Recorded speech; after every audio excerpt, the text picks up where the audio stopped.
Welcome to Audit the Audit, where we sort out the who and what and the right and wrong of police interactions. This episode covers parking enforcement, de-escalation, and professional conduct, and comes to us from WISN 12 News' channel. Be sure to check out the description below and give them the credit that they deserve. Let's dive right in and audit the interaction. In the early morning hours of January 26th, 2018, Milwaukee Bucks guard Sterling Brown was illegally parked in a Walgreens parking lot where Officer Joseph Grams of the Milwaukee Police Department spots Mr. Brown's vehicle and initiates contact.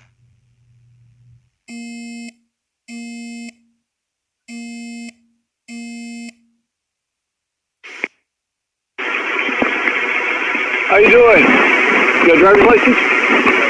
Where's that? Where's your driver's license? Back up.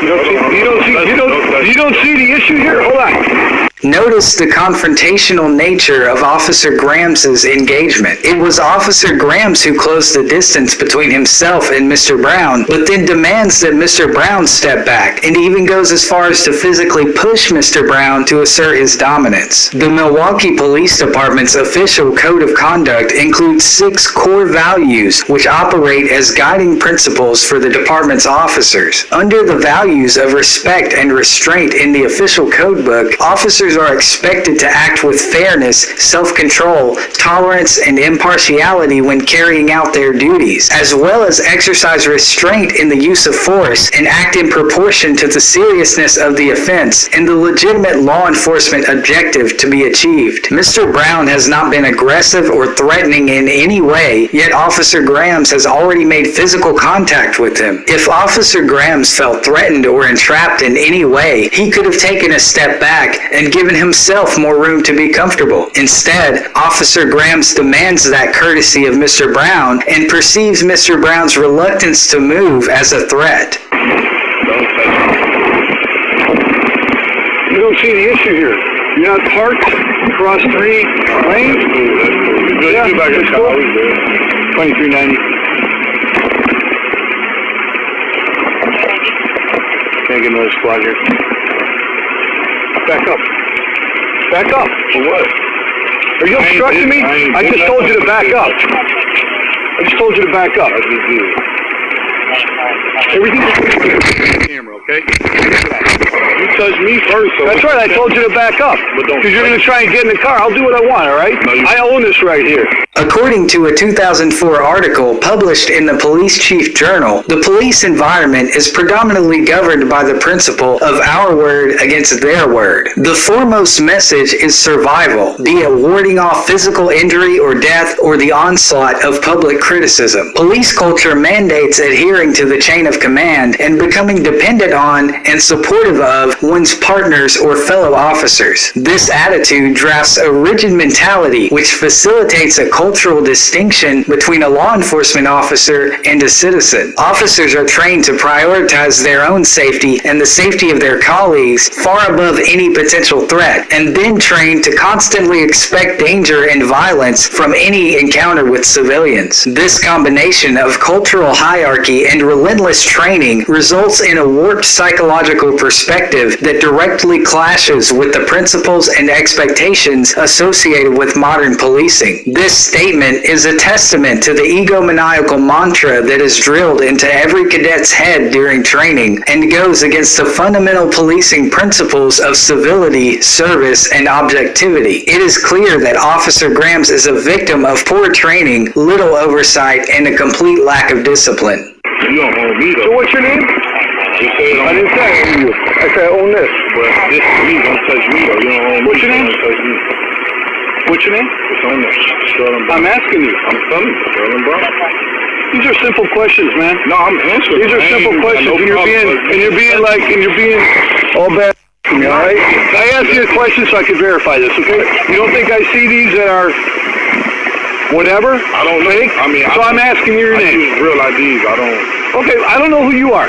Okay, so that's why I asked. Conflict escalation is a division of systems theory which details the process by which conflicts grow in severity over time. Conflicts begin with a disagreement and often end in hostility and polarization if peaceful intervention does not occur. The law enforcement parallel to conflict escalation is the use of force continuum, which begins with officer presence and ends with lethal force. The purpose of de-escalation training is to hinder the acceleration of the use of force continuum and avoid inflicting bodily harm in an effort to control a situation. A principal aspect of de-escalation is the proper use of conversational tone and appropriate body language. This graph, developed by Lieutenant Jeremy Romo of the St. Louis Police Department, demonstrates the important role that nonverbal communication plays in conflict resolution. Milwaukee officers undergo over 1,000 hours of de-escalation training, yet Officer Grams has placed the burden of de-escalation onto Mr. Brown through his excessively hostile conversational tactics and confrontational body language. Mr. Brown has made no hostile gestures toward Officer Grams and has provided him with the information he requested in a frustrated but peaceful way.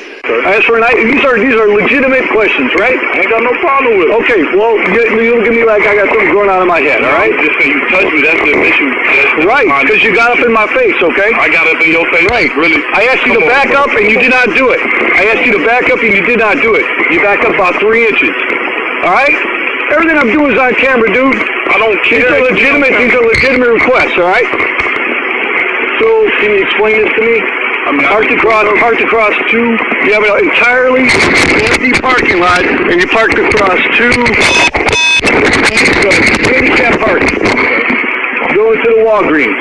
In many states, law enforcement officers have extremely limited authority to enforce traffic laws on private property and may not enforce petty laws such as seatbelt requirements outside of the public domain. Generally, traffic signs on private property are not supported by state laws or local ordinances, but operate more so as suggestions designed to maintain the safety of individuals on the property. Wisconsin Statute 346.02 grants officers the authority to enforce traffic laws upon all highways and includes private roadways where the owner has agreed to allow traffic enforcement in the definition of the phrase highway. At this point in the interaction, it has been established that Mr. Brown committed a minor traffic violation and Officer Grams is within his authority to stop Mr. Brown and ask for his identification. However, Mr. Brown does not owe the officer an explanation for his actions, and Officer Grams' demand for commentary and ensuing lecture is unnecessary, unprofessional, and only serves to further escalate the encounter. Officer Grams has more than enough information to issue Mr. Brown a citation and move on to the next call, but instead, the officer proceeds to instigate a reaction from Mr. Brown through his condescending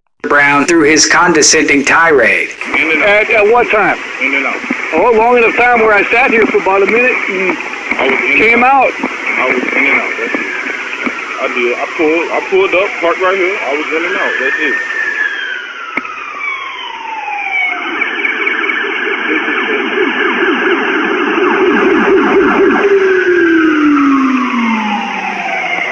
So what we doing? Oh, we're gonna wait. On what? I'm waiting for my partner. I understand that, but well, you had time to park across these lanes here, so we're gonna wait a little longer. Do what? We're just gonna figure it out, man. I know. All right. So what we figuring out? We're gonna figure out what we're gonna do. Whether you're gonna get tickets, whatever. You can do that by yourself.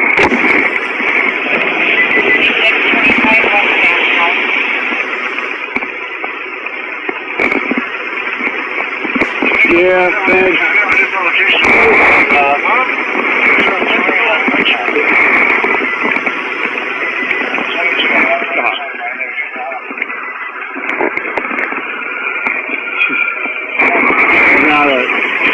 Yeah, I did, but yeah.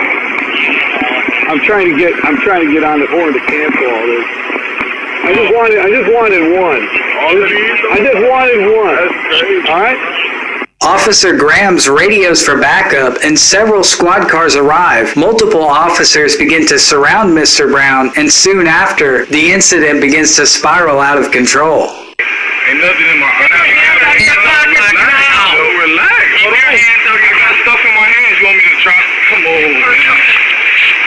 The officers take Mr. Brown to the ground and taser him, but ultimately did not charge him with a crime or issue him a citation. Following the incident, Mr. Brown sued the city of Milwaukee for violating his constitutional rights. An internal investigation was launched into the incident, which resulted in disciplinary action against 8 MPD officers, 3 of which received suspensions. One officer was fired after posting racially charged tweets mocking Mr. Brown and boasting about his role in the encounter. The Milwaukee City Council went on to approve a $400,000 settlement offer, which Mr. Brown turned down to further pursue the litigation. The city purposefully inflated the settlement offer in a hardball move to deter Mr. Brown's legal endeavor by taking advantage of the federal rule of civil procedure known as Rule 68. Under Rule 68, Mr. Brown would be responsible for the city's legal fees and incurred expenses if he were to lose the case or eventually win damages less than the $400,000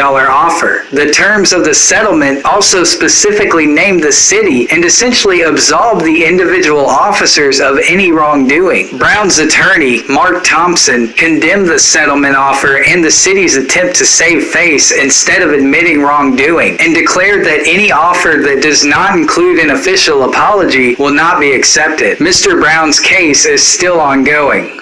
Overall, Officer Grams and the Milwaukee Police Department get an F for escalating what could have been a simple traffic ticket into a physical altercation which resulted in no official charges or citations. In 2017, the MPD was featured by CBS News for its training programs specifically targeted at conflict de-escalation. If this interaction is any representation of the over 1,000 hours of highly decorated and nationally recognized de-escalation training endured by Milwaukee officers, then this interaction should also serve as evidence that there is a catastrophic flaw embedded deep within the officer training process that poses an ominous threat to civilians everywhere. If an incident like this can happen to a high-profile celebrity and result in a lack of accountability and yet another city insulating its officers from their wrongdoings, then it can happen to anyone, and there is no question that officer misconduct has become a national epidemic. Mr. Brown gets an A for remaining calm during this interaction and following up this encounter with legal action. I commend Mr. Brown for challenging the actions of the Milwaukee Police Department on principle and refusing to accept the crooked and unethical settlement offerings of the city. Mr. Brown is breaking the status quo of police accountability by refusing the settlement terms and pressing on with his lawsuit. Far too many instances similar to this one result in much less transparency and disciplinary action for the officers and a disproportionate compensation for the victims. It was only a matter of time before an officer victimized a citizen whose silence and recompense could not be bought in a settlement, and I sincerely hope that Mr. Brown pushes his case as far as it can go and holds these officers accountable for their actions. Let us know if there's an interaction or legal topic you would like us to cover in the comments below. Thank you for watching, and don't forget to like and subscribe for more police interaction content.